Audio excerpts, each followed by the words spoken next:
E aí, gente, Hackman aqui. No vídeo de hoje a gente vai falar sobre robótica cognitiva e especificamente sobre outro assunto, que é o assunto mais difícil dentro de processamento de linguagem, né? Computacional, que é geração de linguagem natural, né? Você criar linguagem natural. Acho que criar em português fica mais fácil de entender, né? Criação de linguagem natural. Então, é indiferente de você entender linguagem como Alexa, mas você criar linguagem.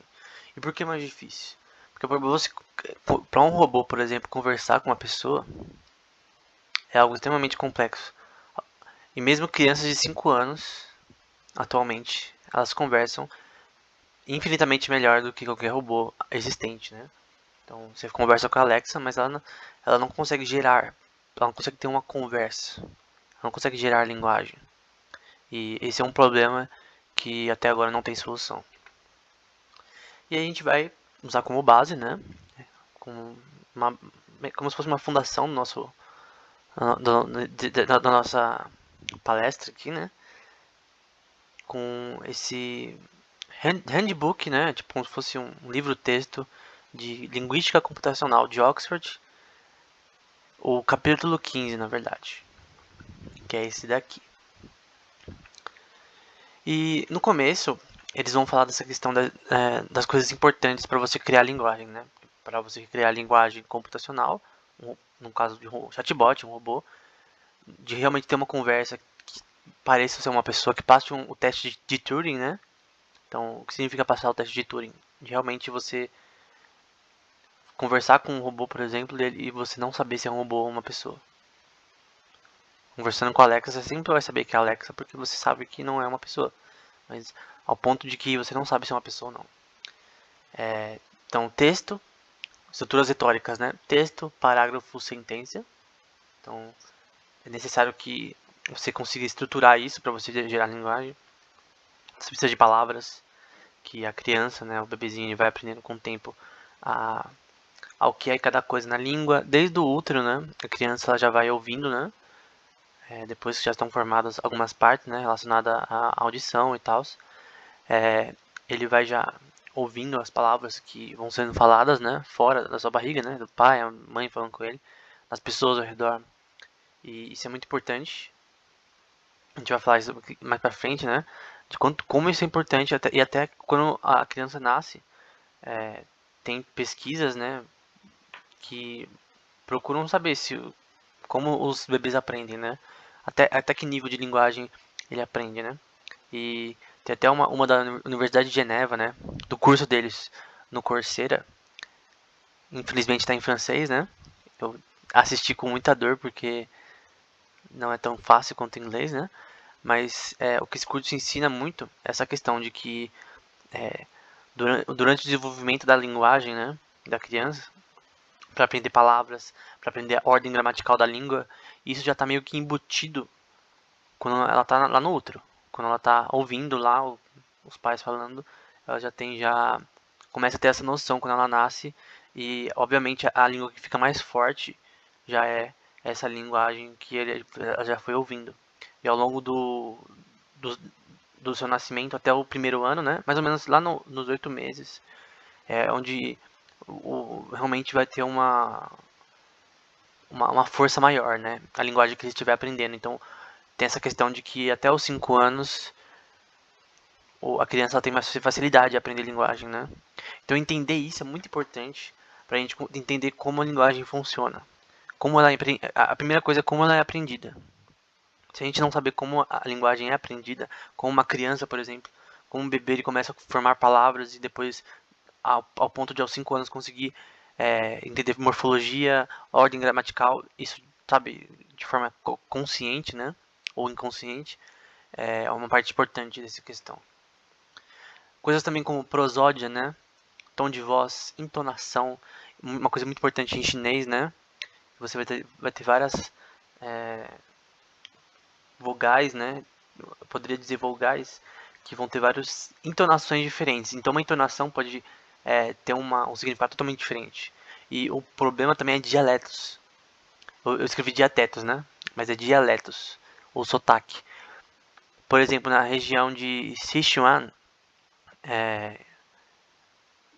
não só ali, mas especificamente em Changsha, uma província lá da China, eu lembro que estava conversando com uma universitária lá de Changsha, na China, e ela tava falando dessa questão dos dialetos, né? Que tem dialetos que é tipo. As pessoas começam a não se entender em chinês. É tipo um dialeto de uma região e outra, algumas coisas talvez tenha tipo um bloqueio, né? É que nem tipo alguém de São Paulo falar com alguém do Sul.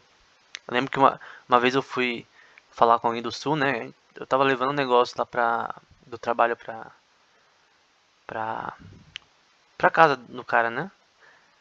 O cara também tava a serviço de outra pessoa. Eu tava levando lá e tal, conversando, né? E, mano, eu não entendi nada. Até hoje eu não entendi nada que ele falou. O cara é do Sul, ele fala português, mas eu não entendi nada que ele falou. Nada. É pior que português de Portugal. Pra mim, né? Então, os dialetos, eles têm a questão da entonação, o jeito de falar. Então, não é só você saber falar uma língua, mas tem dialetos que vão ter problemas, né? Como, por exemplo, na Itália, né? Se não me engano, chama Basque. Então, se não me engano, é esse que é um dos dialetos, né? Dentro da Itália, se não me engano.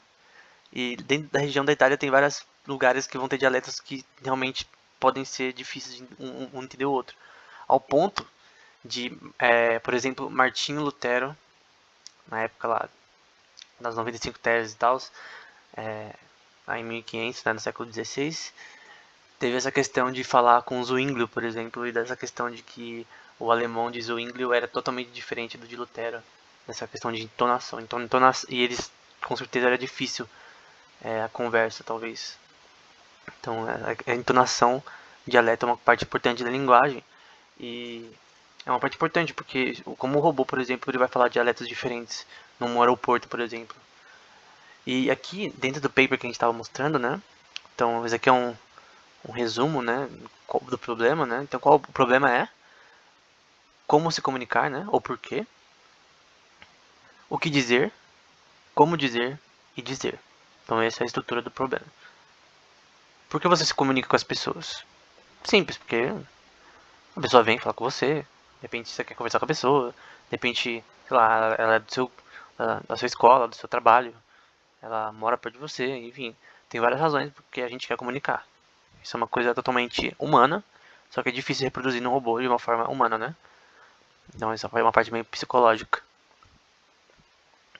E na linha direita tá escrito ali situação, objetivo, conceptualização e expressão. Então essa é a base da questão como você gera linguagem, né? Por que gerar linguagem? Como ter uma conversa? E isso é muito mais difícil do que parece. E tem diferenças gigantes. Eu escrevi de novo errado. É diferenças, não diferentes. Diferenças gigantes em outras línguas. São ordens sintáticas, né? Que é sujeito, verbo, objeto. Sujeito, objeto, verbo. E objeto, sujeito, verbo. Então a maioria das línguas vão se encaixar nessas três. Então sujeito, né? Eu. Verbo, jogo, LOL. O objeto seria o jogo em si, LOL, no computador. Então, eu jogo LOL, é SVO, porque o português é um SVO, né? Sujeito, verbo, objeto. A maioria das estruturas no português vai ser assim. Eu brinco de, sei lá, de jogar videogame, enfim. Sujeito, verbo, objeto. Normalmente essa é a estrutura. O inglês pode ser diferente, né? Em algumas questões, sei lá, às vezes não. Tipo, I love playing LOL. Eu amo jogar LOL. Então, talvez tenha em inglês essa questão de que às vezes você vai trocar, né? A ordem. Mas isso acontece com mais força em outras línguas como chinês. Como por exemplo chinês aqui. Eu acho que a primeira que eu tô usando é chinês. Só que eu acho que tá errada a ordem aqui. Nesse caso é sujeito, objeto. Ah, não, tá certo. Sujeito, objeto, verbo. Em chinês. Eu comi maçã, né? 我把苹果吃了.